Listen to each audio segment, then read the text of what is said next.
दोस्तों, आज मैं आपको इंटरमीडिएट अंग्रेजी का एक महत्वपूर्ण चैप्टर सिंथेसिस बताने जा रहा हूँ। यह चैप्टर इंटरमीडिएट के लिए महत्वपूर्ण है ही, इसके साथ साथ TGT English, PGT English, Navodaya, LT, SSC, CGL और ऑल वनडे कंपटीशन जिसमें अंग्रेजी आती है उसके लिए बेहद महत्वपूर्ण है। इसे आप धैर्य बनाकर लास्ट तक वीडियो देखें। निश्चित रूप से सिंथेसिस समझने में बहुत आसानी होगी। तो देखें, सिंथेसिस मतलब संश्लेषण, मतलब जोड़ना। इसमें सिंथेसिस चैप्टर में दो वाक्यों को एक में जोड़ा जाता है। तो आइए देखते हैं। सिंथेसिस यह सिंगुलर नाउन है। अगर इसका प्लूरल बनाना हो तो इसमें ईएस नहीं लगता है। क्या लगता है? सिस बराबर सेस। एक ट्रिक बता दें आपको। अम्मा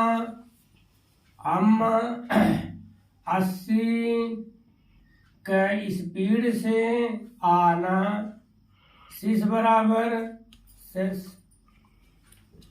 अम्मा 80 की स्पीड से आना, सिस बराबर सेस। अम्मा मतलब अगर किसी नाउन में यूएम है उसे हटा करके ए लगा दीजिए, प्लूरल बन जाएगा। जैसे इरेटम, कोरिएंडम, मोमेंटम। यूएम हटाओ, ए लगाओ। मोमेंटम का बहुवचन मोमेंटा, इरेटम का बहुवचन इरेटा, कोरिएंडम का बहुवचन कोरिएंडा। 80 यूएस रहे, यूएस हटाइए, आई लगाइए। रेडियस का रेड्डी, न्यूक्लियस का न्यूक्लियाई। ओएन रहे तो उसको हटा करके ए लगा दीजिए, बहुवचन बन जाएगा। क्राइटेरियन का बहुवचन क्राइटेरिया। उसी तरह से सिस रहे, इसे आप सेस बदल दीजिए। सिस रहे एक वचन, सेस लगा दीजिए, बहुवचन। जैसे सिंथेसिस का बहुवचन सिंथेसिस, मेटामार्फोसिस का बहुवचन मेटामार्फोसिस, ओएसिस का बहुवचन ओएसिस, क्राइसिस का बहुवचन क्राइसिस, सिस बराबर सिस। अम्मा 80 की स्पीड से आना, सिस बराबर सिस। का स्पीड मतलब कुछ नहीं, इसको आप समझते रहिए। अब आगे देखते हैं सिंथेसिस में क्या क्या पढ़ना है। तो देखें, सिंथेसिस में दो सरल वाक्यों को मिला करके एक सरल वाक्य बनाना होता है। Combine two simple sentences into one simple sentence, S plus S बराबर यस। फिर दो सिंपल सेंटेंस को मिला करके एक कॉम्प्लेक्स बनाना होता है। फिर दो सिंपल सेंटेंस को जोड़ करके एक कंपाउंड बनाना होता है।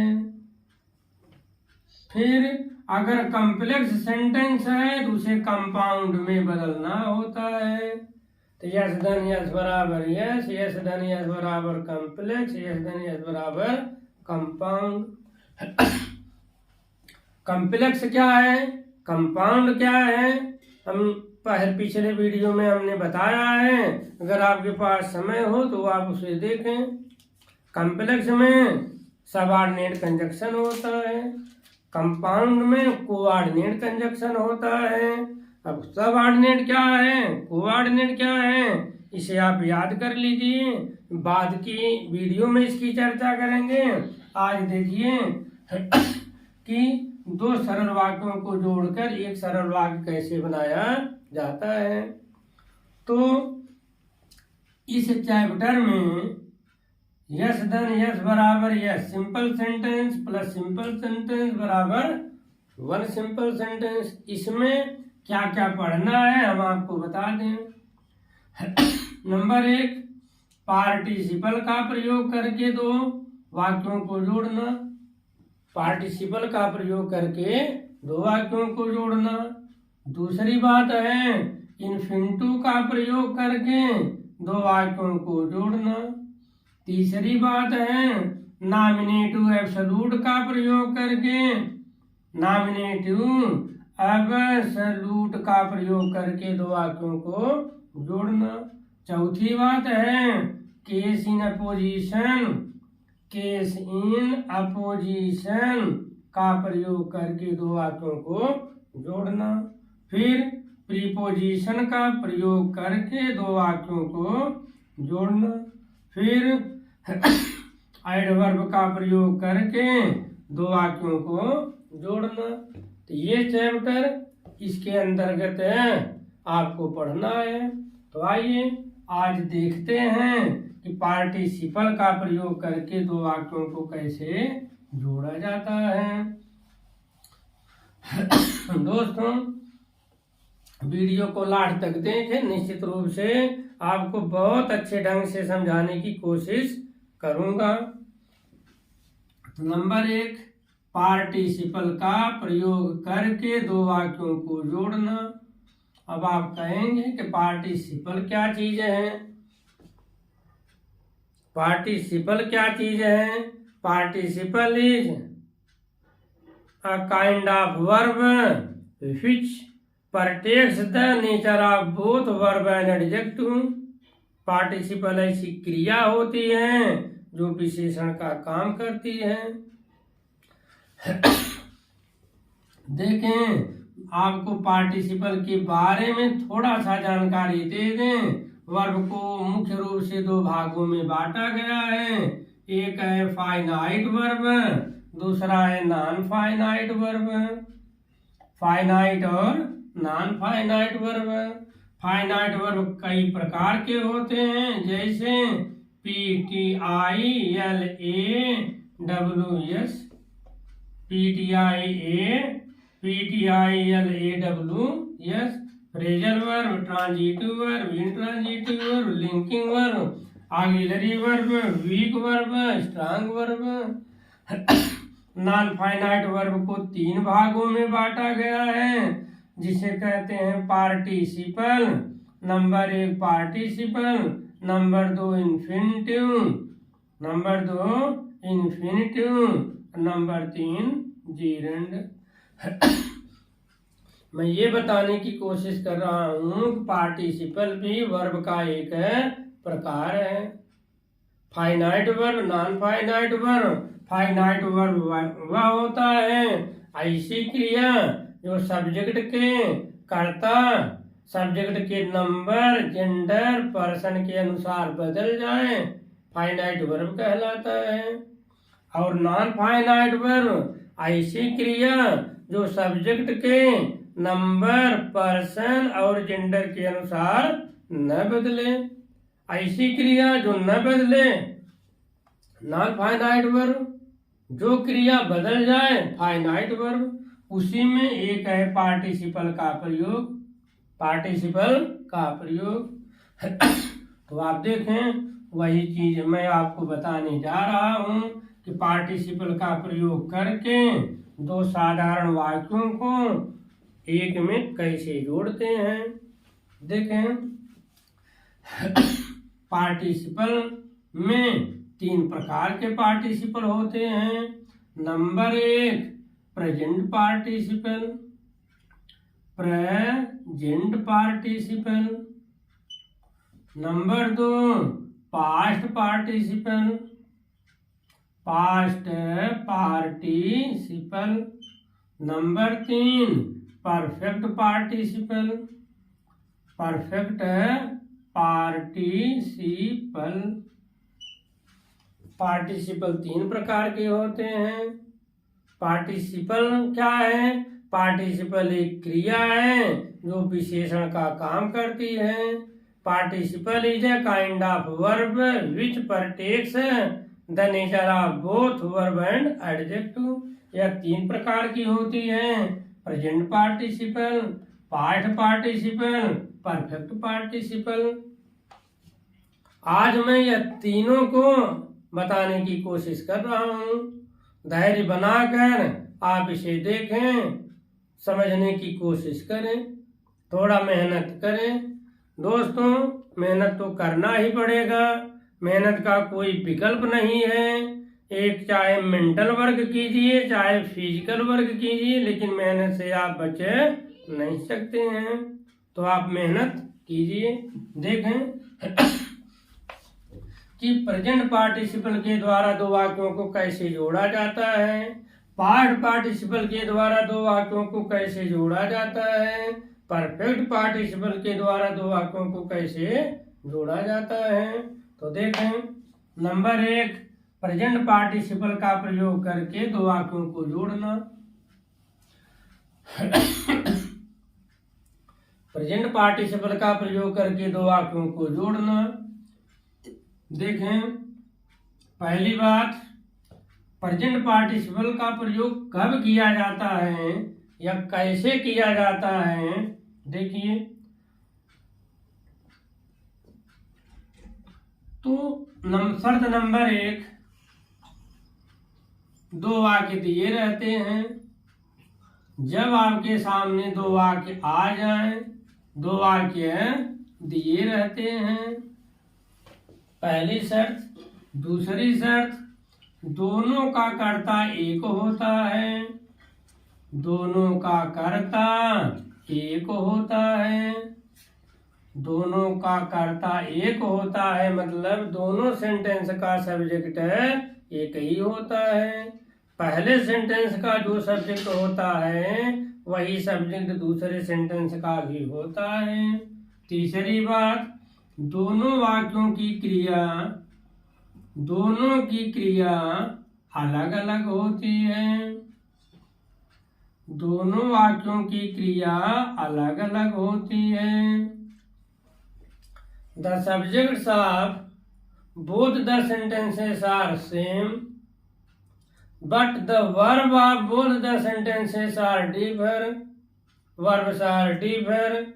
Subjects are same. दोनों वाक्यों का कर्ता एक रहता है और दोनों वाक्यों की क्रिया अलग अलग होती है। शर्त नंबर 4, दोनों वाक्यों का कार्य,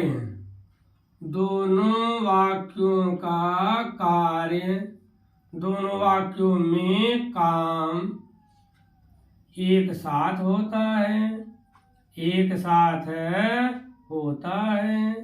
यही बात आपको अच्छे से समझनी है। दो वाक्य दिए रहते हैं, पहले वाक्य में एक काम होता है, दूसरे वाक्य में दूसरा काम होता है, लेकिन दोनों वाक्यों का काम एक साथ होता है। आइए एक एग्जाम्पल के माध्यम से हम समझते हैं कि प्रेजेंट पार्टिसिपल की शर्त क्या होती है, इसको कैसे बनाया जाता है। देखें, ये मैं एग्जाम्पल नंबर 1 लिख रहा हूँ। I saw a lion। दूसरा सेंटेंस है I ran away। I saw a lion, I ran away। तो आप देखें, शर्त नंबर 2 वाक्य दिए रहते हैं। This is sentence number 1 and this is sentence number 2। दो वाक्य दिए हैं। वाक्य छोटा हो चाहे मोटा हो, चाहे लंबा हो या छोटा हो, इससे कोई फर्क नहीं पड़ता। हम ये भी लिख सकते हैं I saw a lion in a forest। फिर I ran away from there at once।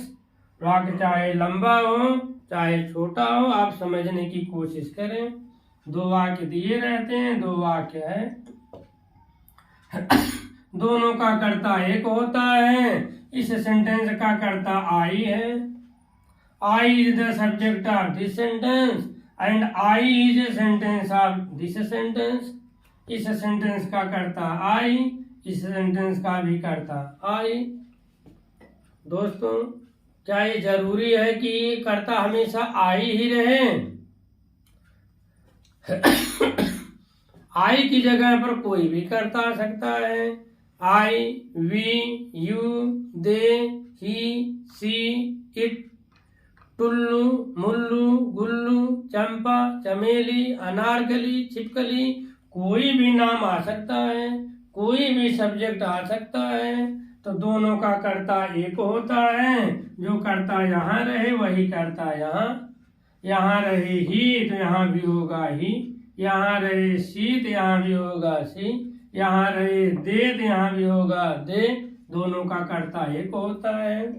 पर देखें दोनों की क्रिया अलग अलग होती है। The verb of both the sentences are differ. तो आप देखें इस वाक्य की क्रिया क्या है? सा। इस वाक्य की क्रिया क्या है? रैन। ये सा है, ये रैन है। क्रिया अलग अलग, कर्ता एक ही, क्रिया अलग अलग। दोस्तों एक आप समझेंगे 1000 सेंटेंस आप एक साथ जोड़ सकते हैं।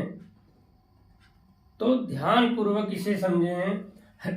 शर्त नंबर 4, दोनों वाक्यों का काम एक साथ होता है। कहने का मतलब पहला काम चालू तो दूसरा काम चालू। फर्स्ट वर्क स्टार्ट्स है, सेकंड वर्क आल्सो स्टार्ट्स है। दोनों काम एक साथ। देखें आई सा लायन आई रैन में, मैंने एक शेर देखा मैं भाग गया। देखना चालू तो भागना चालू, देखना चालू तो भागना चालू। सामने शेर आ जाए तो क्या मोबाइल निकाल करके घर फोन लगा कर आप बतियाओगे कि मम्मी एक शेर आवत है, अगर कहतू तो हम भाग ले। तो देखना चालू तो भागना चालू। First work starts, second work starts. First work starts at the same time, second work starts. यही समझना है कि प्रेजेंट पार्टिसिपल में दोनों काम एक साथ होते हैं, या उलट कर आप कह सकते हो जब दो सेंटेंस में दोनों काम एक साथ हों तो वहां पर प्रेजेंट पार्टिसिपल होता है। कर्ता एक ही होता है, क्रिया अलग अलग होती है, दोनों काम एक साथ होता है। फिर से सुनिए, दोनों कामों के बीच में समय नहीं लगता है। In the case of present participle there is no time between both the work. दोनों कामों के बीच में समय नहीं लगता है। अगर समय लगता है वो दूसरी पार्टिसिपल होगी, तब वो परफेक्ट पार्टिसिपल होगी। समय नहीं लगता है तो वह प्रेजेंट पार्टिसिपल होगी। तो आइए देखते हैं कि शर्त तो हमने कंप्लीट किया कि दो सेंटेंस रहते हैं, दोनों का कर्ता एक ही होता है, क्रिया अलग अलग होती है और दोनों कार्य एक साथ होते हैं। सारी शर्तें इसमें हैं। इसका मतलब इसे प्रेजेंट पार्टिसिपल के द्वारा हम जोड़ेंगे। तो देखें कि प्रेजेंट पार्टिसिपल आखिर बनती कैसे है। नियम ये कहता है कि जो काम पहले शुरू हो, जो काम पहले शुरू हो उसकी क्रिया के थर्ड फॉर्म में आईएनजी लगाइए। Verb plus ING, verb plus ING. भाई आईएनजी लगती है तो हमेशा थर्ड फॉर्म में ही लगती है, ऐसा तो नहीं कह सकते। सा में आईएनजी लगाइए साइंग, वेंट में आईएनजी लगा दीजिए वेंटिंग, गान में आईएनजी लगा दीजिए गानिंग। गलत बात। क्रिया के फर्स्ट फॉर्म में ही हमेशा आईएनजी लगती है। क्रिया में आईएनजी लगाइए प्लस अन्य शब्द। कर्म रहे तो कर्म लगाइए, अन्य शब्द रहे तो अन्य शब्द प्लस दूसरा वाक्य ज्यों का त्यों, दूसरा वाक्य ज्यों का त्यों। This is the rules of present participle. Present participle बनाने का ये तरीका है। जो काम पहले समाप्त हो उसकी क्रिया के थर्ड फॉर्म में आईएनजी लगाइए, उसके बाद कर्म, उसके बाद अन्य शब्द, उसके बाद दूसरा सेंटेंस ज्यों का त्यों। तो आइए देखते हैं। आई सा लायन, आई रैन अवे। इसको देखें। सा का थर्ड फॉर्म सी, सी में क्या लगा दें? Seeing, seeing lion, seeing lion, दूसरा वाक्य जो का त्यों, आई रैन, अब आई रैन, अब सीइंग लायन, आई रैन, अब शेर को देखकर मैं भाग खड़ा हुआ। तो प्रेजेंट पार्टिसिपल में प्रेजेंट पार्टिसिपल की हिंदी होती है कर या करके या हुई, कर करके। प्रेजेंट पार्टिसिपल की हिंदी में हमेशा आती है कर या करके। शेर को देखकर मैं भाग खड़ा हुआ, डंडा उठा करके मैंने उसे पीट दिया, कपड़ा निकाल करके मैं नदी में कूद गया। कर माने प्रेजेंट पार्टिसिपल, कर मतलब प्रेजेंट पार्टिसिपल। अंग्रेजी में क्रिया में आईएनजी प्लस कर्म प्लस अन्य शब्द प्लस दूसरा वाक्य जो का त्यों। तो देखें एक एग्जाम्पल और हल करने की कोशिश करते हैं।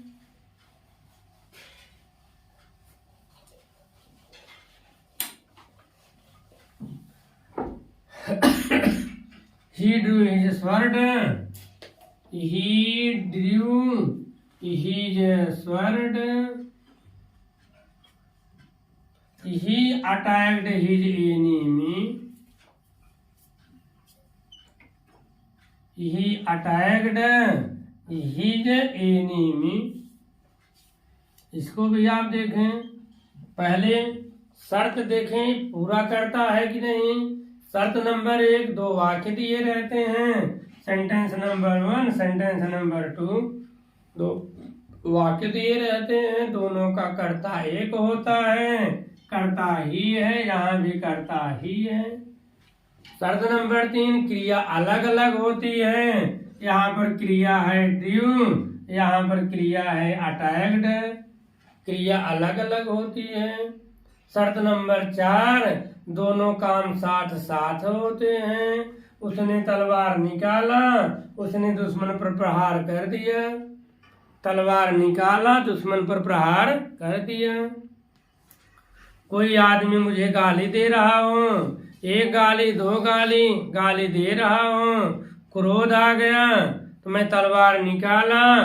अब आप ये बताइए, तलवार निकालने के बाद क्या मैं बीड़ी जलाऊंगा, सिगरेट जलाकर पहले फूंक मारूंगा 2-4 बार, उसके बाद उसके ऊपर प्रहार करूंगा? ऐसा तो हो नहीं सकता। अरे भाई तलवार खींचा प्रहार किया, डंडा उठाया प्रहार किया, तो दोनों काम साथ साथ, जैसे तलवार निकालें वैसे प्रहार किए, निकालना चालू तो प्रहार करना भी चालू, पहला काम शुरू दूसरा काम उसी तरह से शुरू। तो जब ये शर्त हो तो कौन सी पार्टिसिपल होगी, प्रेजेंट पार्टिसिपल होगी। बनती कैसे है अंग्रेजी में, जो काम पहले शुरू हो उसकी क्रिया के थर्ड फॉर्म में आईएनजी लगाइए, फिर ऑब्जेक्ट, फिर अदर वर्ड, उसके बाद दूसरा वाक्य जो का त्यों। आइए देखते हैं। ही ड्रू हिज स्वॉर्ड, ही अटैक्ड हिज एनिमी, बराबर ड्रू का पहला फॉर्म ड्रा, ड्रा में क्या लगा दें आईएनजी, ड्राइंग है हिज स्वॉर्ड, हिज स्वॉर्ड। दूसरा वाक्य जो का त्यों, ही अटैक्ड हिज एनिमी।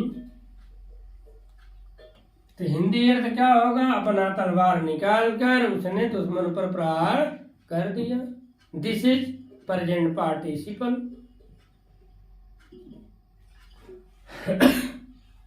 समझ में न आए तो आपको कमेंट करने से कौन रोका है, आप लिख कर दो भाई समझ में नहीं आया। तो देखिए आगे देखते हैं, ये था प्रेजेंट पार्टिसिपल।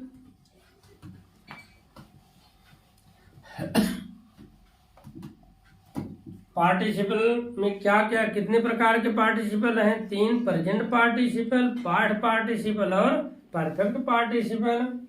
एक वाक्य आप ये देखिए, sentence number 4, he was 30 he drank water, he was 30 he drank water, वह प्यासा था, वह पानी पिया। He was thirsty, he drank water।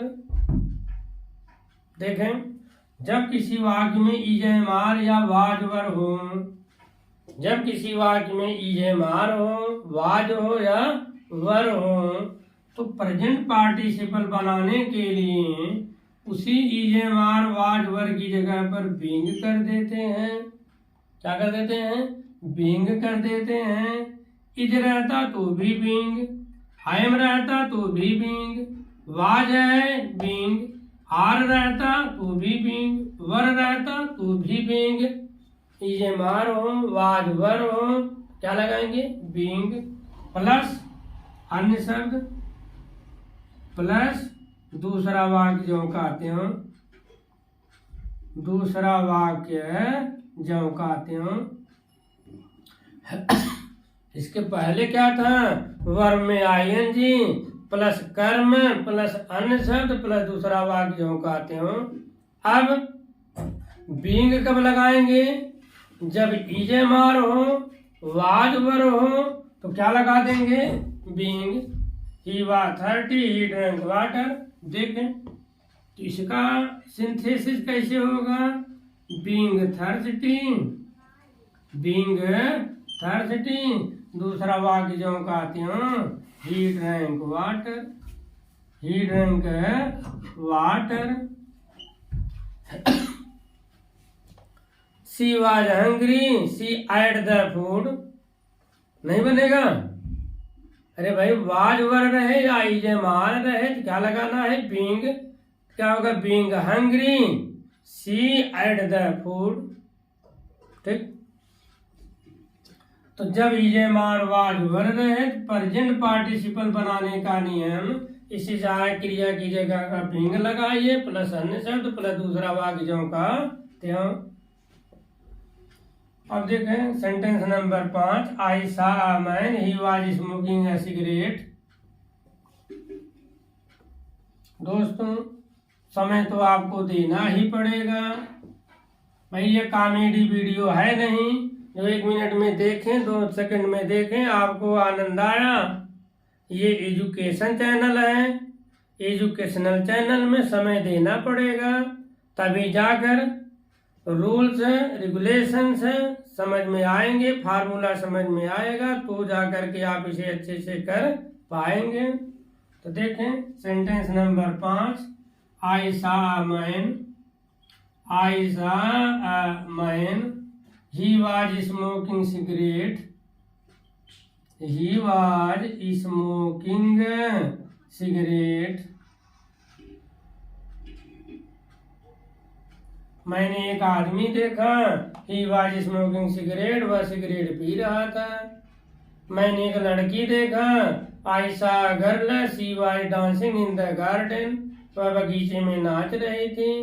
आई सा man, he was catching fish in a pond, मैंने एक आदमी देखा तालाब में मछली पकड़ रहा था। मैंने एक आदमी देखा, वह हंस रहा था। मैंने एक आदमी देखा, वह रो रहा था। इसी तरह का कोई भी सेंटेंस हो तो देखें। मैंने एक आदमी देखा, वह सिगरेट पी रहा था, he was smoking a cigarette. ये देखें। अच्छा, सिगरेट पी कौन रहा है? ये मैं पी रहा हूं कि आदमी पी रहा है? मैंने जिसको देखा वो पी रहा था, मैंने आदमी को देखा तो सिगरेट ये पी रहा है। कहने का मतलब यहाँ पर पार्टिसिपल का संबंध सब्जेक्ट से न होकर ऑब्जेक्ट से है। भाई सब्जेक्ट आई है, ऑब्जेक्ट मैन है। सिगरेट कौन पी रहा है? यह आदमी पी रहा है। देखिए, जब पार्टिसिपल का संबंध वाक्य के ऑब्जेक्ट से हो, वाक्य के कर्म से हो, तब उस पार्टिसिपल को उस कर्म के बाद रख देते हैं, कर्म के बाद रख देते हैं। देखें, क्रिया में आईएनजी पहले से ही है तो ये प्रेजेंट पार्टिसिपल है ही, प्रेजेंट पार्टिसिपल है ही। क्रिया के थर्ड फॉर्म में आईएनजी रहे तो वह प्रेजेंट पार्टिसिपल होता ही है। तो इसका होगा आई सा अ मैन, फिर स्मोकिंग अ सिगरेट, मैंने एक आदमी को सिगरेट पीते हुए देखा। मैंने एक आदमी को सिगरेट पीते हुए देखा। दो चार वाक्य आप अपने मन से बना लीजिए। आई सा girl she was knitting a sweater, मैंने एक लड़की देखा वह स्वेटर बुन रही थी। कैसे जोड़ेंगे? आई सा गर्ल नीटिंग अ स्वेटर। मैंने एक औरत देखा वह नदी में नहा रही थी। आई सा woman she was bathing in a river. कैसे जोड़ेंगे? आई सा woman bathing in a river. ठीक। जब पार्टिसिपल का संबंध वाक्य के कर्म से हो तो उस पार्टिसिपल को कर्म के बाद रख देते हैं।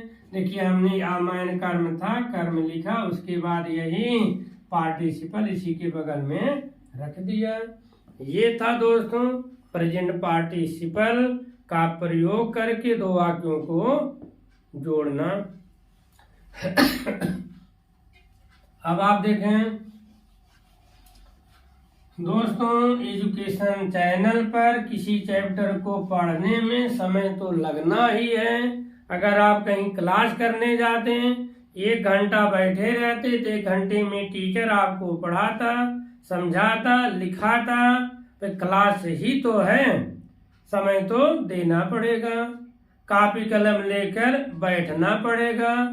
इतना आसान सिंथेसिस नहीं है जो बिना मेहनत से समझ में आए। ठीक, मेहनत तो करना पड़ेगा, कॉपी कलम में लिखना पड़ेगा, दिमाग लगाना पड़ेगा। बाकी समझाने के लिए आर्यन सर, मछली सर का चैनल अपने आप में सफिशिएंट है, पर्याप्त है। आगे देखते हैं। ये था पार्टिसिपल का प्रयोग करके। पार्टिसिपल में पहला क्या था? Present participle. ये हमने आपको बताया कि प्रेजेंट पार्टिसिपल का प्रयोग कैसे होता है, कब होता है। अब देखें दूसरा, परफेक्ट पार्टिसिपल का प्रयोग। परफेक्ट पार्टिसिपल का प्रयोग पहला था प्रेजेंट पार्टिसिपल, दूसरा है परफेक्ट पार्टिसिपल। धैर्य बनाए रखें, निश्चित रूप से मैं समझा दूंगा, मैं निश्चित रूप से समझाऊंगा। देखें दोस्तों, अब ये देखिए वाक्य number 6। He wrote a letter. He wrote a letter. दूसरा सेंटेंस क्या था? He posted it. He posted it. जैसे प्रेजेंट पार्टिसिपल आपने देखा, उसी तरह से 95% कंडीशन परफेक्ट पार्टिसिपल में भी वही होते हैं। कहने का मतलब जो नियम प्रेजेंट पार्टिसिपल में, वही नियम परफेक्ट पार्टिसिपल में, बस थोड़ा सा अंतर आप दिमाग में बैठाइए, निश्चित रूप से यह भी आपको समझ में आ जाएगा। देखें शर्त नंबर 1 कि परफेक्ट पार्टिसिपल कब यूज करते हैं। देखें नियम नंबर 1, इसमें भी 2 वाक्य दिए रहते हैं, 2 वाक्य दिए रहते हैं। ये मैंने क्या लिखा भाई, क्या लिखा हमने?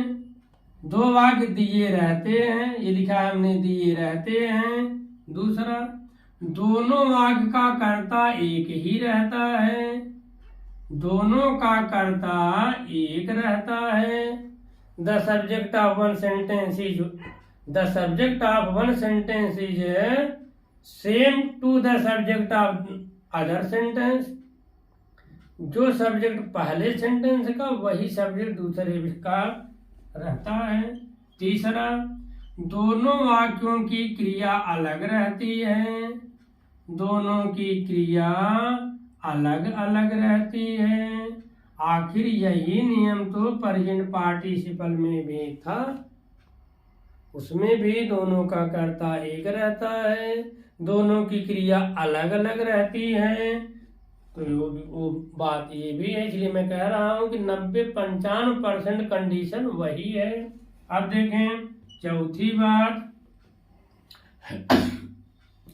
दोनों का कार्य, दोनों वाक्यों का कार्य, दोनों का कार्य साथ साथ नहीं होता है। साथ साथ मतलब एक साथ नहीं होता है, बस यही दोनों में अंतर है, एक साथ नहीं होता है। दोनों सेंटेंस का कार्य एक साथ नहीं होता है। कहने का मतलब एक काम पूरी तरह से समाप्त हो जाता है। The work of third sentence has completed completely. The third work completed completely, पूरी तरह से समाप्त होता है। Then the work of second sentence starts, पहला काम समाप्त, उसके बाद उसके थोड़ी देर बाद दूसरा काम शुरू होता है। अब आप देखें प्रेजेंट पार्टिसिपल में क्या था, पहला काम चालू तो दूसरा काम चालू, जैसे पहला काम शुरू हुआ वैसे दूसरा शुरू हुआ, दोनों काम साथ साथ, दोनों काम साथ साथ, तो प्रेजेंट पार्टिसिपल। अब परफेक्ट पार्टिसिपल की बात है, पहला काम पूरी तरह से समाप्त हो जाता है, उसके बाद दूसरा काम शुरू होता है। This is the main difference between present participle and perfect participle. There is a difference of time. In present participle there is no time between the both work, but in the perfect participle there is a time between the work of both the sentences. Perfect participle में समय लगता है। तो देखें उदाहरण देखें, he wrote a letter, he posted it. देखिए sentence number 1, sentence number 2, इसमें करता है ही, इसमें भी करता है ही रहे, आई रहे, वी रहे, यू रहे, दे रहे, ही रहे, सी रहे, इट रहे, राम रहे, मनोरथ रहे, कोई भी रहे। क्रिया यहाँ पर रोट है, यहाँ पर पोस्टेड है, क्रिया अलग अलग है। ठीक, अब देखें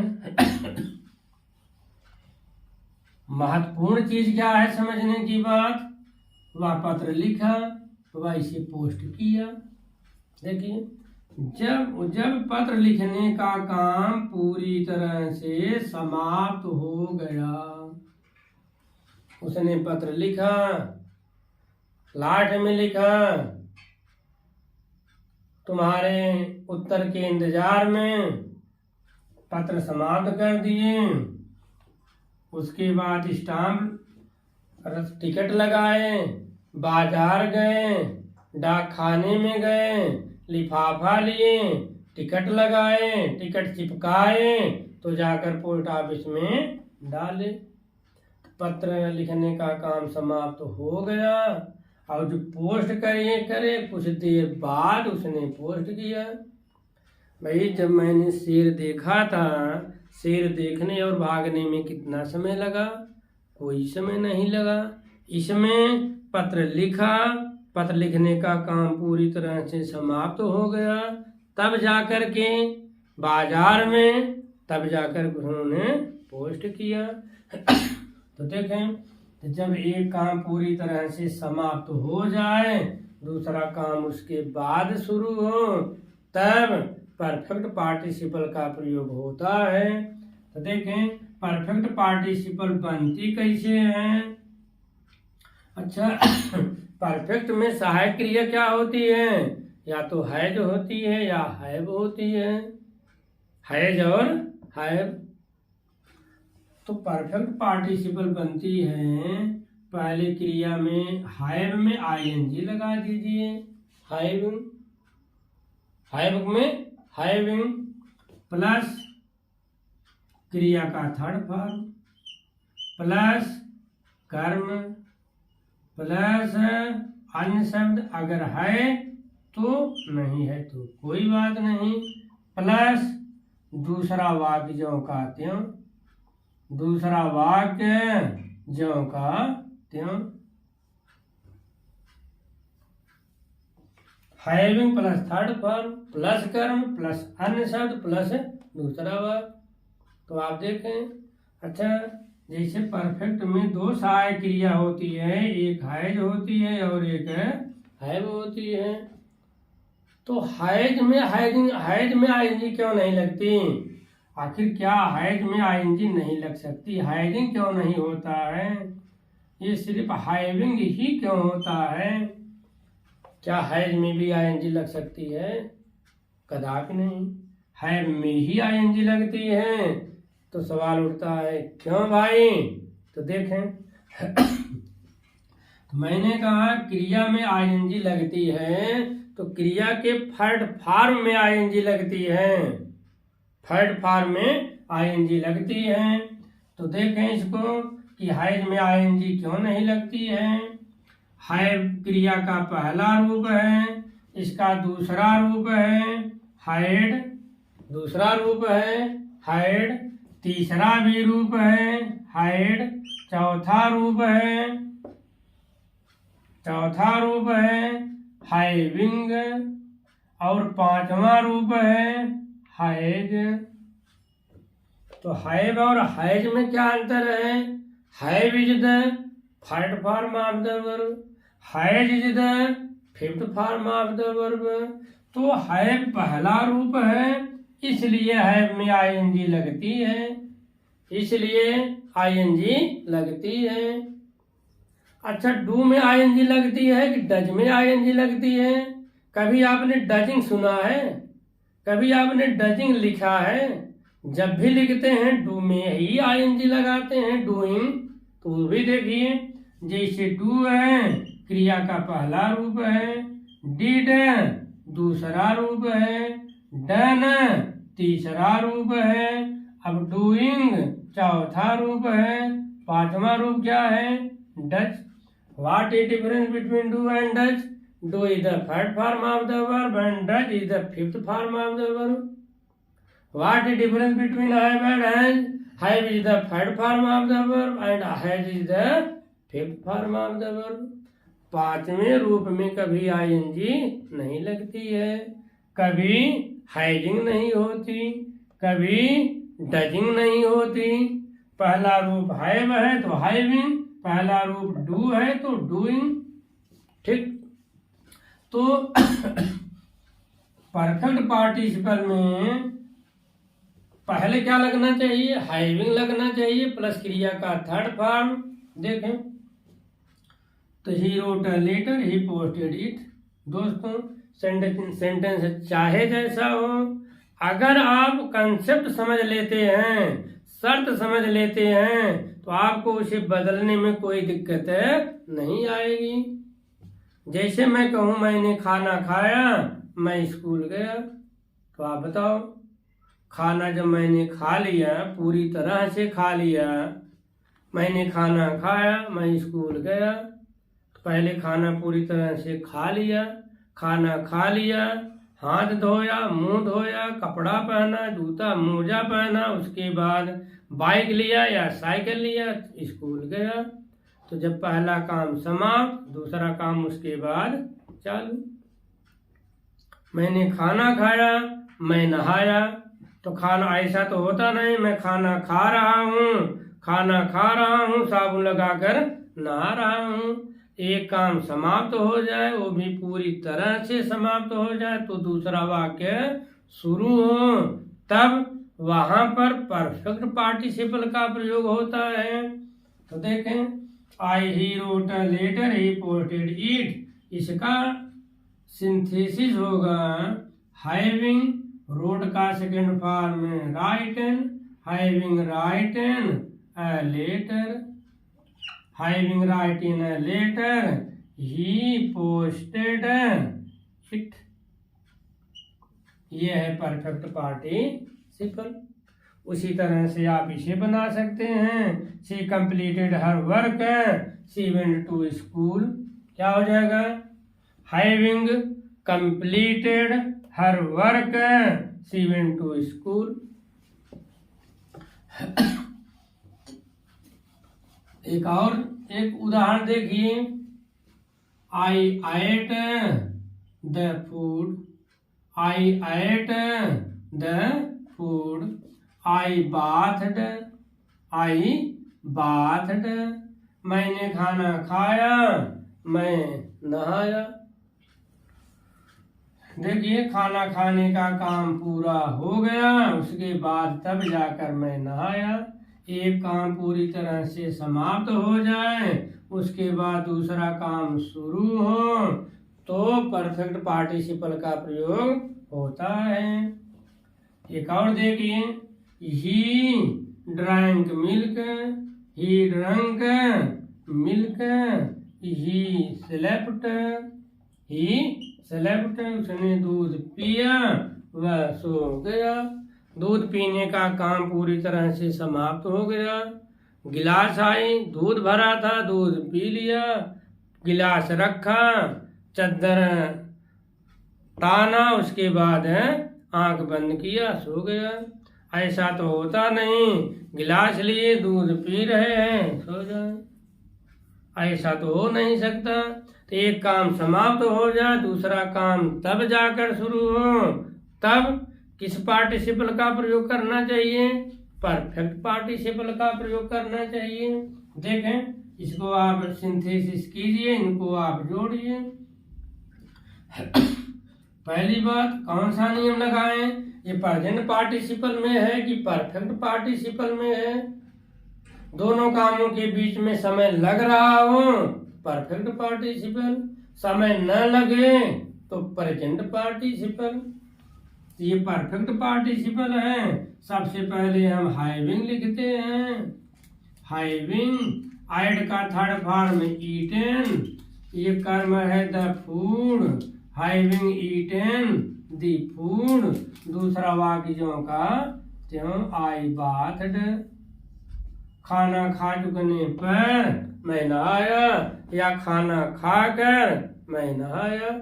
उसी तरह से आप इसको देखिए, ही ड्रंक मिल्क, ही स्लेप्ट। अच्छा, अगर ऐसे हम बना दें, ड्रिंकिंग मिल्क, ही स्लेप्ट, अगर यह वाक्य दे दिया जाए, कह दिया जाए, भैया इसमें गलती है, कॉमन एरर देखो, एरर है कि नहीं, एरर है कि नहीं। ड्रिंकिंग मिल्क, ही स्लेप्ट, दूध पीकर वह सो गया, हिंदी लगभग वही होगी।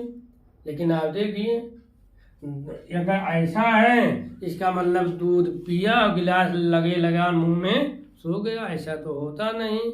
कहने का मतलब, जहाँ परफेक्ट पार्टिसिपल लगना चाहिए वहाँ प्रेजेंट पार्टिसिपल नहीं आना चाहिए, जहाँ प्रेजेंट पार्टिसिपल का यूज हो वहाँ पर परफेक्ट नहीं लगाना चाहिए। यहाँ पर प्रेजेंट पार्टिसिपल लगा है, रियल में यहाँ परफेक्ट पार्टिसिपल होना चाहिए, क्योंकि दूध पीने और सोने के बीच में तो कुछ न कुछ समय लगा, तो इसलिए यह रॉन्ग है। सही क्या होगा? तो आप पहले हैविंग लगा दीजिए, हैविंग, ड्रंक का थर्ड फॉर्म ड्रंक मिल्क, दूसरा वाक्य जो कहते हैं ही सेलेक्ट। दोस्तों, ये था परफेक्ट पार्टिसिपल। अब 2 मिनट या 3 मिनट और इसी तरह से हम आपको पास्ट पार्टिसिपल बता दें। यह चैप्टर माने पार्टिसिपल वाला चैप्टर समाप्त हो जाए। देखें, पास्ट पार्टिसिपल का प्रयोग करके 2 वाक्यों को जोड़ना, पास्ट पार्टिसिपल का प्रयोग करके 2 वाक्यों को जोड़ना। देखें, शर्त नंबर एक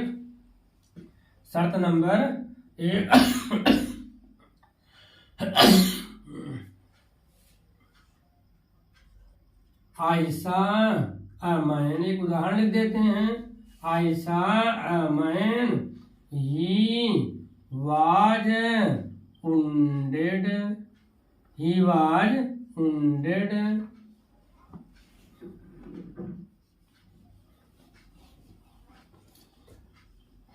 I bought an apple it was rotten he found a parrot it was dead या it was dead। देखें पास्ट पार्टिसिपल में भी दो वाक्य दिए रहते हैं, या जब दो वाक्य दिए रहें अब ये कर्ता वाली शर्त इस पर लागू नहीं होती है। कर्ता अलग अलग भी हो सकती है। यहाँ पर कर्ता आई, यहाँ पर कर्ता ही, कर्ता अलग अलग होती है। यहाँ पर आई, यहाँ पर इट, यहाँ पर ही, यहाँ पर इट, कर्ता अलग होती है, क्रिया अलग होती है। पहचानने का मेन तरीका कि जब किसी वाक्य में पहले से ही वर्ब का थर्ड फॉर्म दिया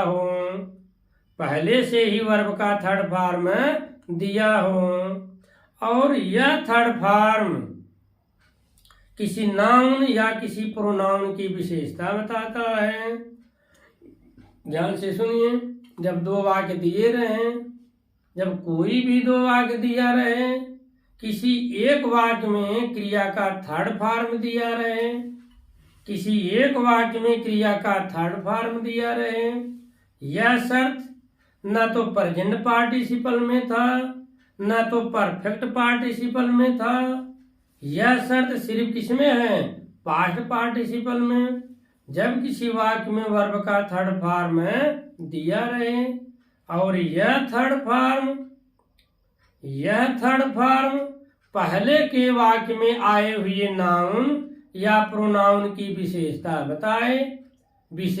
बताता है, तो यह शब्द जिसकी विशेषता बताए उसी के पहले रख देते हैं। नाउन की विशेषता बताए तो नाउन के पहले रख देते हैं, प्रोनाउन की विशेषता बताए तो प्रोनाउन के पहले रख देते हैं। तो देखें, आयशा मैंने एक आदमी देखा, ही वाज वुंडेड, वह घायल था। अब आप ये बताइए कि घायल कौन था? घायल मैं था कि घायल आदमी था? मैंने जिसको देखा वह घायल था, तो घायल यह आदमी था। क्रिया का थर्ड फॉर्म पहले ही दिया है, वाज वर्ब के साथ वर्ब में आईएनजी लगती है, यहाँ पर थर्ड फॉर्म लगा हुआ है। तो किसी भी सेंटेंस में वर्ब का थर्ड फॉर्म दिया रहता है। यह थर्ड फॉर्म पहले वाक्य के किसी नाउन की विशेषता बताता है। घायल कौन था? घायल आदमी था। तो यह थर्ड फॉर्म जिसकी विशेषता बताए उसी के पहले रख देते हैं। तो इसका क्या हो जाएगा? सिंथेसिस क्या हो जाएगा? आयशा अ wounded man, आयशा अ wounded man, मैंने एक घायल आदमी देखा। ये है पास्ट पार्टिसिपल, ये है वर्ब का थर्ड फॉर्म। है तो वर्ब का थर्ड फॉर्म, है तो यह पार्ट पार्टिसिपल, लेकिन काम क्या करता है? यह नाउन की विशेषता बताने का काम करता है। पार्टिसिपल क्रिया होती है और यह विशेषण का काम करते हैं। wounded एक वर्ब का थर्ड फॉर्म है, लेकिन मैन की विशेषता बता रहा है, तो wounded यह एडजेक्टिव है, एडजेक्टिव का काम करता है। आयशा wounded मैन, ये हो गया सिंथेसिस। आप इसे देखें, I bought an apple, it was रॉटन। मैंने एक सेब खरीदा या सड़ा हुआ था। रॉटन ये वर्ब का थर्ड फॉर्म है। किसी सेंटेंस में जब वर्ब का थर्ड फॉर्म रहे और यह थर्ड फॉर्म पहले आए हुए वाक्य के नाउन या प्रोनाउन की विशेषता बताए, इसी थर्ड फॉर्म को उस नाउन के पहले रख देते हैं। तो सड़ा हुआ कौन था? सेब सड़ा हुआ था। इसको आप कैसे जोड़ेंगे? तो लिखिए I bought A रॉटन Apple. I bought A रॉटन Apple. इसको देखें, he found a parrot, it was dead. उसने एक तोता पाया या मरा हुआ था। डेड जो है थर्ड फॉर्म है या पैरट की विशेषता बता रहा है। जिस नाउन की विशेषता बताए उसी के पहले रख देते हैं। इसका हो जाएगा he found a dead parrot, वह एक मरा हुआ तोता पाया। मैंने एक पर्स पाया या खो गया था, मैंने एक खोया हुआ पर्स पाया। तो दोस्तों ये है पास्ट पार्टिसिपल। हमने पार्टिसिपल में 3 पार्टिसिपल बताया, प्रेजेंट पार्टिसिपल, परफेक्ट पार्टिसिपल और पास्ट पार्टिसिपल। प्रेजेंट पार्टिसिपल में दोनों काम साथ साथ होते हैं। परफेक्ट पार्टिसिपल में एक काम समाप्त होने के बाद दूसरा काम शुरू होता है। अब पास्ट पार्टिसिपल में वर्ब का थर्ड फॉर्म पहले ही दिया रहता है। वर्ब का थर्ड फॉर्म पहले ही दिया रहता है। तो मैंने दोस्तों ये सारी चीज़ें आपको अच्छे से बताया है। आप इसे रिवाइज करें, रिपीट करें, बार बार देखें और समझने की कोशिश करें। अगर समझ में न आया हो तो निश्चित रूप से आप कमेंट जरूर करें। इसी तरह की वीडियो के लिए आप आर्यन सर मछली सर का चैनल अवश्य देखते रहिए। यह चैनल निश्चित रूप से आपके लिए बहुत उपयोगी होगा, बहुत लाभदायक होगा। धन्यवाद।